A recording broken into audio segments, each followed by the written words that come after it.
हे बाकीचे सुद्धा झाडं खूप छान झालेले आहे आणि घरात झाडं लावायचे म्हटले ना तर त्यांची extra care. Hello, good morning, नमस्कार, welcome back to my channel Pallavi Ingalkar blog. तर आई बाबा गेले सकाळीच गावाला. जसं तुम्ही मागच्या ब्लॉगमध्ये पाहिलं असेल की आई बाबा आलेले होते.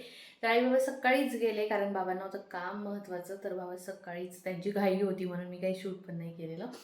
तर ते गेले गावाला आणि आता माझे घरातले सर्व कामं आवरलेले आहे. देवपूजा वगैरे सगळं काही झालेलं आहे. तर आज आहे आरोग्य मेळावा देवळीमध्ये, तर स्टेडियममध्ये आहे. यांचं जेवण तर तिकडे आहेच. तर करण पण गेलेला तिकडे. तर करणचा आज आहे उपवास, त्याच्यामुळे ना त्याचं जेवणाचं जे डिश आहे ना ते त्यांनी इकडे आणलेलं आणि त्या डिशमध्ये दाखवते तुम्हाला काय काय आहे. तर 4 पुऱ्या आहे, मसाले भात आहे, शिरा बघा किती सगळं तूप टाकलेलं आहे, आणि ही आहे आलूची भाजी म्हणजेच आलूची चटणी. तर आता शिरा काय करते ना मी, एवढं सगळं तूप आहे यामध्ये, तर याला थोडंसं गरम करून घेते आणि खाते. कारण की शानूला आता देणार नाही हा शिरा, याच्यामध्ये खूप जास्त तूप आहे. पहिलेच तिला खूप जास्त खोकला आहे. यातला मसाले भात आणि शिरा खाऊन घेते. तसं तर माझं जेवण होऊन आहे, पण शिरा दिसून आलेला आहे मस्त असा तुपा भरलेला. तर छान मस्त असा गरम करते आणि खाऊन घेते. आणि मसाले भात नंतर खाणार. शानू तर मसाले भात वगैरे खाणार नाही. तर खूपच छान आज काय म्हणते त्याला, सोने पे सुहागा झालेला आहे. तर चला मंडळी, आता मी पटकन शिरा वगैरे मस्त गरम करून घेते आणि मसाले भात खाऊन घेते. पुरी राहते ते शानूसाठी. तर झालेला आहे शिरा गरम करून. हा आहे मुगाच्या डाळीचा शिरा आणि टेस्ट बघूया. टेस्ट तर चांगली असणार, असं एवढं सगळं तूप आहे. छान, मस्त. चला मग मी आता सगळंच थोडं थोडं टेस्ट करून बघते. तर मंडळी, मी माझं जेवण वगैरे करून घेतलं आणि त्यानंतर मग मी आली माझ्या बाल्कनीमध्ये आणि बघू शकता इथे झाडांची काय अवस्था झालेली आहे. पूर्ण माती वगैरे खाली पडून होती आणि हे सगळं मी आता आज साफसूफ करायला घेतलं. आणि मला आज झाडांना एक स्पेशल औषधसुद्धा द्यायचं होतं, जे की मी तुमच्यासोबत समोर शेअर केलेलं आहे. आणि मनी प्लांटची एक स्टीम बघू शकता कशी तिकडे गेलेली आहे. आणि त्याचं एक मूळ आहे ना, एक त्या टाईल्सच्या गॅपमध्ये ना असं फसून गेलेलं होतं. मी ओढतच होती पण निघत नव्हतं. मग मला एवढा सगळा पसारा काढावा लागला आणि काढलं तर बघू शकता किती मोठा असं हे झालेला आहे, पसारा झालेला आहे मातीचा. तर ते सगळं मी आज साफसूफ करून घेतलेलं आहे. आणि मनी प्लांटच्या त्या फांद्या आहेत त्या इकडे तिकडे सगळीकडे पळाल्या होत्या, त्यांना एका जागेवर करून घेतलं. Hello, good morning. तर काल झाडांच्या अवतीभोवती माझा किती वेळ चालला गेला माहीतच नाही पडलं. संध्याकाळ होऊन गेली, जेवणाची वेळ होऊन गेली, स्वयंपाक वगैरे केला.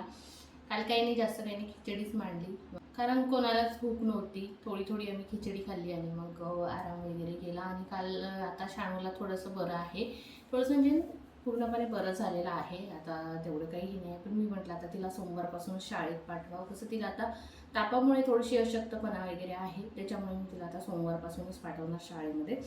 तर आता करत आहे मी नाश्ता, आणि आज नाश्त्यात बनवणार आहे छान मस्त अशी फोडणीची सरगुंडे. कारण की हे नाही आहे नाश्ता करायसाठी, त्याच्यामुळे आम्ही दोघीच मायलिकी आहे, म्हणून छान मस्त अशी फोडणीची सरगुंडे करत आहे. तर आधी ना मला फोडणीचे सरगुंडे वगैरे आवडायचे नाही, कारण की एकदा मी सगळ्यात आधी जेव्हा खाल्ले होते ना, तर तेव्हा मला त्या सरगुंड्यांचा ना असं तेलाचा वास येत होता. त्याच्यामुळे मला ना बिलकुलच ते आवडत नव्हते. पण कदाचित ते सरगुंडे जे आहे ते खूप जुने असणार आणि तेलाचा वापर केला जातो करताना, त्याच्यामुळे ते कसं तेलाचा वास वगैरे खूप जास्त दिवस झाले की तेलाचा वास यायला लागतो. आणि त्याच तेलाच्या वासामुळे ना मला बिलकुल सरगुंडे आवडले नव्हते. पण नंतर पुन्हा एकदा मी करून पाहिलेले होते, तर खूप छान असे टेस्टी झालेले होते. तेव्हापासून मला सरगुंडे फोडणीचे खूप जास्त आवडतात. तर चला मी तुम्हाला सांगते काय काय केलं आहे. तर सर्वात आधी तेल तापून झाल्यानंतर त्यामध्ये जिरं मोहरी टाकली.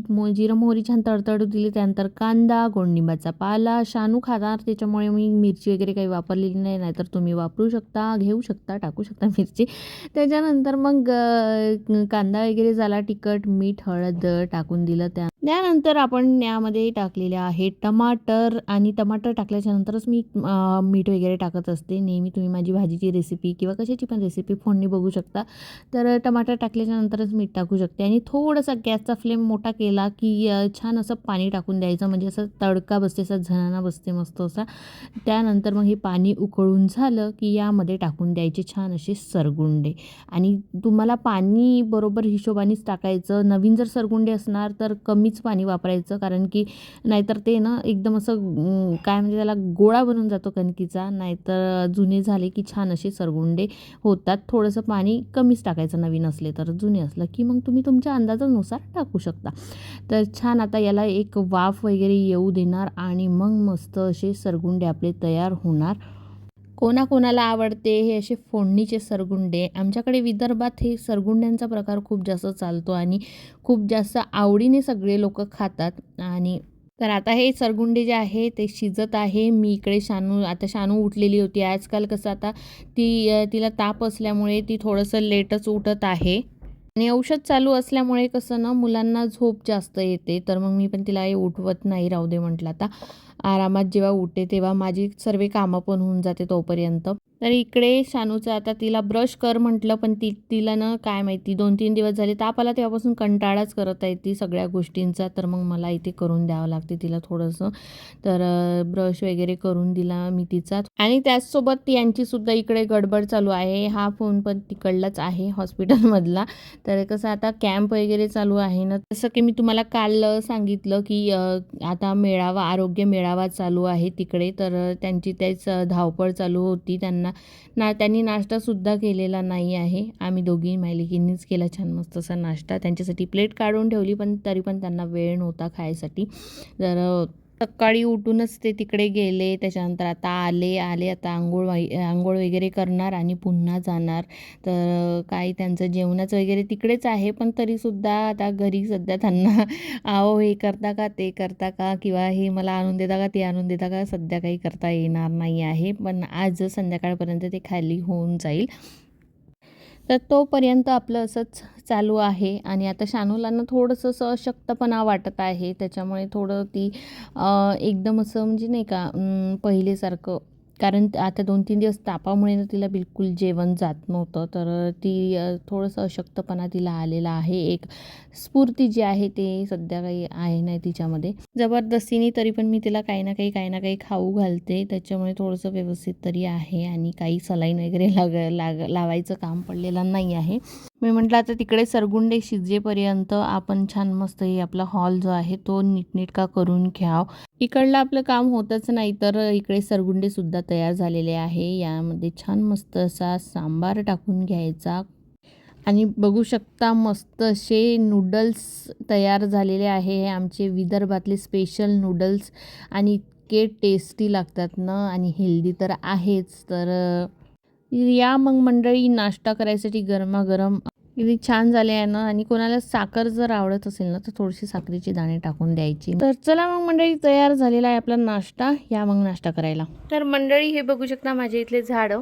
मनी प्लांट तर आता मस्त असा वर चाललेला आहे. आणि रबर प्लांट मी कट करून दुसऱ्या ह्याच्यात आणखी लावलेला आहे, कारण मला अजून 2-3 झाड तयार करायचे आहे म्हणून.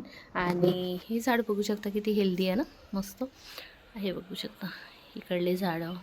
आणि ही झाड आता सध्याची मी इथे ठेवलेलं आहे, कारण कूलर ठेवून आहे या गॅलरीमध्ये त्याच्यामुळे.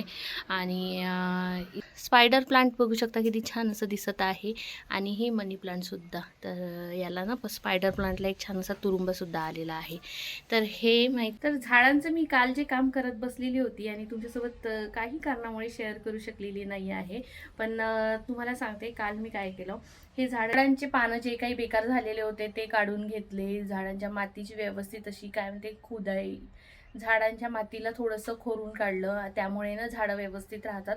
आणि एक महत्त्वाचं काम केलं मी, जे की मी यूज केलेलं आहे एका हप्त्याआधी आणि काल पुन्हा यूज केलं. तर त्यामुळे ना झाडं खूप छान असे मस्त हेल्दी राहतात आणि खूप छान असा रिझल्ट आलेला आहे. एक झाड मी तुम्हाला दाखवते, त्याची मी पानं बेकार झाले होते, जे पानं उन्हाळ्यात बेकार झाले होते तर ते पानं तोडून काढले. आणि त्याचे पानं ना खूप छोटे छोटे पानं येत होते त्याला, तर आता खूप छान अशी पानं आलेले आहे. हे बघा छान किती मस्त मोठे मोठे पानं आलेले आहे. आणि यालासुद्धा हे जे खाली एक्स्ट्रा लावलेलं होतं ना, म्हणजे याचंच तोडून लावलेलं होतं, तर एक छान मस्त असं कोंब फुटलेलं होतं. आणि पण पानं ना याचे एकदम छोटे छोटे येत होते, कोणचे कोणचे पडून जळून जात होते. आणि आता बघू शकता किती छान असे पानं आलेले आहे. हे बघू शकता किती छान झालेलं आहे हे झाड. तर आणि हे बाकीचे सुद्धा झाडं खूप छान झालेले आहे. आणि घरात झाडं लावायची म्हटले ना तर त्यांची एक्स्ट्रा केअर येतेच, नाहीतर बाहेर कसेही झाडं खूप छान होतात. जमिनीमध्ये भरपूर जागा असते आणि तेवढं काही टेन्शन नसते, पण कुंड्यांमध्ये झाडं लावायची म्हटलं की त्यांची काळजी घ्यावंच लागते आणि ते मी घेतच असते. पण तरीसुद्धा झाडं ना उन्हाळ्यामध्ये कसं लक्ष नव्हतं राहत, तर खूप जास्त बेकार झालेले होते, पण आता खूप छान झालेले आहे. त्याचं कारण हे आहे, हे बघू शकता. तर हे आहे plant growth boost advance plant growth enhancer, strong booster, greener leaves आणि मोर फ्लावरिंग. तर यासाठी दिलेलं आहे. आणि हे कसं यूज करायचं सांगते मी. 1 लिटर पाण्यामध्ये 2 ml किंवा 3 ml तुम्ही टाकू शकता. आणि ते पूर्ण जे टाकलेलं लिक्विड आहे ते व्यवस्थित असं मिक्स करायचं आणि एक डब्बा एका कुंडीमध्ये टाकायचा. आणि हवं तर तुम्ही झाडांवर स्प्रेसुद्धा करू शकता. त्यामुळे ना पानं छान हेल्दी राहतात आणि झाडांना एक टॉनिक भेटल्यासारखं मिळते. तर तिनं काय करायचं, 1 लिटर पाणी आणि 2 किंवा 3 लिटर, म्हणजे सेम स्प्रे करायसाठी पण तेवढंच घ्यायचं आणि झाडांना टाकायसाठी सुद्धा तेच घ्यायचं, तेवढंच प्रमाण घ्यायचं. तर छान अशी तुमची पण झाडं हेल्दी होणार. तर मला हेच तुमच्यासोबत शेअर करायचं होतं. मी म्हटलं पहिले आपण यूज करून बघूया आणि त्यानंतर तुमच्यासोबत शेअर करूया. तर छान असं आहे हे प्लांट बूस्टर. आणि कितीला असणार, फक्त आणि फक्त 99 रुपयाला आहे. याच्यावर किंमत तर खूप जास्त दिलेली आहे, 999 दिलेली आहे. 200 ml ची बॉटल आहे, पण जास्त महाग नाही आहे, 99 रुपयाला आहे. आणि हो, हे जे लिक्विड आहे हे तुम्ही सगळ्याच झाडांना देऊ शकता, सगळ्या म्हणजे सगळ्याच फळांच्या, फुलांच्या आणि भाजीपाला वगैरे, म्हणजे सगळ्याच याला देऊ शकता. तर इन्ग्रेडियंट बघा यामध्ये काय काय आहे. सीवीड एक्स्ट्रॅक्ट, ॲमिनो ॲसिड आहे, हमिक ॲसिड आहे, ऑर्गॅनिक ॲसिड आहे आणि वॉटर. तर हे सगळ्यापासून तयार झालेलं आहे हे प्लांट बूस्टर. तर तुम्ही नक्कीच घेऊ शकता आणि खूप छान तुम्हाला फायदा होईल. खूप छान असं झाडांचं मेडिसिन आहे हे. तुम्हाला जर लिंक हवी असेल तर कमेंट्स बॉक्समध्ये लिंक म्हणून कमेंट करा, मग मी तुम्हाला लिंक देऊन देईल. आणि छान याचा रिझल्ट आलेला आहे. मिशोवरून बोलवलेली आहे मी बॉटल. तर जास्त काही महाग नाही, एवढं तर आपण आपल्या झाडांसाठी करू शकतो ना. तर असं आहे मग मंडळी. चला, आता मला तुमच्यासोबत हे शेअर करायचं होतं. तर चला मग आता आजच्या ब्लॉगला इथेच एंड करते. आजचा ब्लॉग तुम्हाला कसा वाटला कसा नाही कमेंट्स करून नक्की सांगा. आणि आपल्या चॅनलला लाईक करा, शेअर करा, सबस्क्राईब करायला विसरू नका आणि बेल आयकॉनवर नक्की क्लिक करा. भेटू उद्या नवीन एका छानशा व्हिडिओमध्ये. तोपर्यंत बाय बाय.